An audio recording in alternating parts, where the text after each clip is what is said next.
നമസ്കാരം. Daily news ശുഭദിനത്തിലേക്ക് സ്വാഗതം. ജീവിതം ഒരിക്കൽ നമ്മെ കുലുക്കിയാൽ പുറത്തേക്ക് വരുന്നത് എന്തായിരിക്കും?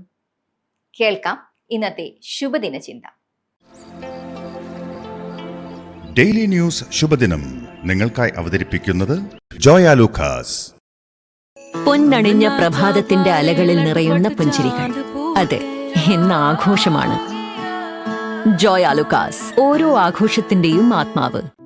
ഗുരു തന്റെ ശിഷ്യന്മാരോട് ചോദിച്ചു, നിങ്ങൾ ചായ കുടിച്ചുകൊണ്ടിരിക്കുമ്പോൾ ഒരാൾ കൈ തട്ടിയാൽ കപ്പിൽ നിന്ന് ചായ പുറത്തേക്ക് ഒഴുകുന്നു, എന്തുകൊണ്ട്? ഒരു ശിഷ്യൻ പറഞ്ഞു, ആള് കൈ തട്ടിയതുകൊണ്ട്. ഗുരു ചിരിച്ചു, അല്ല, കപ്പിൽ ചായ ഉണ്ടായിരുന്നത് കൊണ്ടാണ് ചായ പുറത്തേക്ക് വന്നത്. കപ്പിൽ നാരങ്ങാ വെള്ളമായിരുന്നെങ്കിൽ അതായിരിക്കും പുറത്തേക്ക് വരിക. കപ്പിൽ ഒന്നുമില്ലായിരുന്നെങ്കിൽ എത്ര കൈതട്ടിയാലും ഒന്നും പുറത്തു വരികയുമില്ല. ജീവിതത്തിലെ അപ്രതീക്ഷിത കുലുക്കങ്ങൾ നമ്മളുടെ അകത്തുള്ള യഥാർത്ഥ സ്വഭാവം പുറത്തേക്ക് കൊണ്ടുവരും.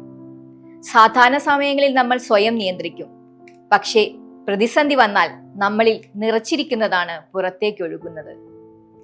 ജീവിതം നമുക്ക് ഒഴിഞ്ഞ കപ്പുകളാണ് കൈമാറുക. അതിൽ എന്ത് നിറയ്ക്കണം എന്ന് തിരഞ്ഞെടുക്കുന്നത് നമ്മുടെ ഉത്തരവാദിത്തമാണ്.